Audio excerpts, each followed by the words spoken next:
every day you see the press secretary defending the president at the podium. What you don't see, and what I did a lot of, and I think that my colleagues did too, is defending the press to the president and to the senior staff.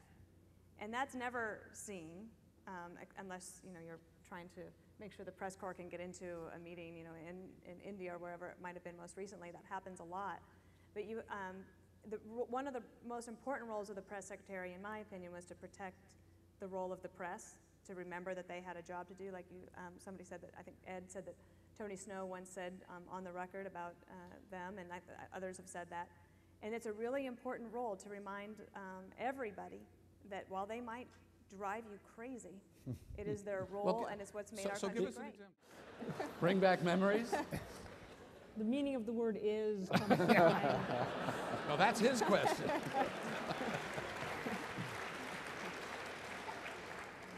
Yeah, I think each of us could probably name 100 times we wish we had to do over and to say over and to explain more articulately, particularly with hindsight as our co-pilot. It's hard when events are breaking and you're trying to walk that fine line that Mike was talking about. You're trying to send the right messages to the right audiences and parse the situation as best you can, and sometimes you step too far over the line. And usually you have your best thoughts at 1 a.m. Yeah, what I should have said. What's a day in the life of a press secretary? I mean, you get up at 3 o'clock in the morning to read and consume. I don't think they ever sleep now, Dana. I don't think you ever slept for the couple of years you were there.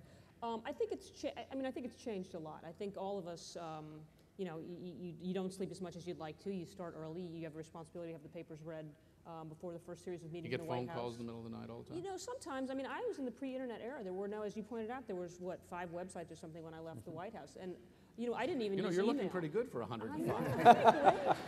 It's kind of a bummer because for all of us that remember the old-fashioned newspapers, there was, as press secretaries, even when you're on the Hill, if there's something going to be in the paper the next day, there's that anticipation when the alarm goes off, you think, oh, I got to run down and get the paper and open it up, and you find the story and you look at it and you read it, and you're either happy or sad.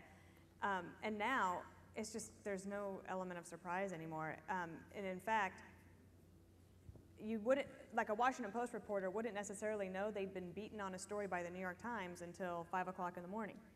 Now that happens at 7 p.m., 8 p.m., 9 p.m., 10 p.m. Well, and then so the back calls in the are day, though, constant. they went back when there was a bulldog edition of the papers would come out, and so for me, what would happen is there'd be something coming out in the paper that was a proprietary story. The New York Times had something. I would sit there and wait.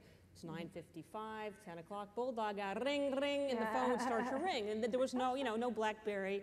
And they would say, what's the story in the New York Times? And I got to match it, or it'd be the wires, I got to match it. That was a big deal, and they could cram it into the paper just in time for their 11 o'clock deadline of their last edition. How quaint.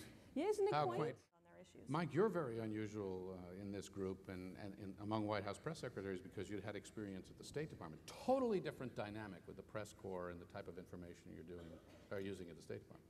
Yeah, I told President Clinton one time that of the 2 great jobs that he gave me, that was a far more interesting and challenging job to be at the podium at the State Department because it was harder work. And part of the reason is because it's a much more substantive press corps. They all have graduate degrees in international relations, and they don't go for a lot of the silly stuff that happens at the White House sometimes. And I think that's one of the problems that you have if you have to kind of rise up and express righteous indignation from the White House podium on a matter of critical foreign policy substance after you've just been engaged in some kind of political sparring back and forth about what the Republicans are doing or the Democrats are doing. It's jarring for the American public because they don't know which hat you're wearing. Are you the political pugilist working for the president, or are you the official spokesman on behalf of the United States government? I think we've developed conflict in this role in for the press secretary that needs to be resolved. And I think, probably all of us agree that we were better off when we brought other people in, the Secretary of State, the people who were responsible for into policy the briefing, making, and you stepped to the side. into the briefing room so that they could actually speak on behalf of the United States government. I've been concerned that too many of the political actors who work for the president migrate into the role of being official spokespeople on critical matters of state, and I'm not sure that's the role. But this is also why it's such a burnout job. because you've got the press banging on you on one hand to get me more, get me everything, don't tell me you don't know the answer, go get it. You have other times where you're just not going to. And especially after 9/11, a lot of it was security related. I was asked on live briefings that were covered by Al Jazeera whether or not the United States had moved special forces onto the ground in Afghanistan before the first bullet was fired. Am I going to answer that question? Yes, we have. We pre-deployed our troops. But Al Jazeera wasn't the only one. You had plenty of American media doing All right, that, let me too. give you another example then. In American media, there was a report that we had captured a bad guy, rolled up one of the terrorists that we've been looking for. And press secretaries regularly are come to confirm things on background, so reporters write the truth, that they write something accurate. So reporters came into my office and they said, is it true that we've captured this guy named al-Libi in Yemen? And I said, I'm sorry, I just can't help you on that. They said, well, wait a minute, it's been reported in one outlet. I'm not asking for your name on the story, just tell me yes or no so we know whether we can write it or not. I said, I'm sorry, I just can't help you. And reporters get really angry at you. Why won't you, press secretary's job is to help. Why can't you just steer me straight or wrong? And the reason, and I couldn't even explain it at the time, I can say it now, is that when we did capture her bad guy, we didn't want anybody to know because we wanted his cell phone to ring again. We wanted his satellite phone to ring again. We wanted him to get another email so we could chase it back up the line and hopefully arrest others. If I had acknowledged anything about al-Libi, the line could have gone cold, the trail could get cold. So this is where you're doing what you think is right to represent your boss, but the press never thinks it's right. Well, this is the catch. I'll give you an example of something, though, that was a mistake that I made, that it wasn't necessarily substantive. It was tone. And as we all know, there's a lot of pressures on the press secretary, but there's a lot of pressures on everybody. And I remember one time in particular embarrassing a reporter for asking a question that had already been asked. It was a question that was kind of, they were behind by about 4 or 5 hours with the news. And I embarrassed them on national television, and it was really unfair. And the easiest thing to do when you're the press secretary is to be sarcastic and to try to be funny.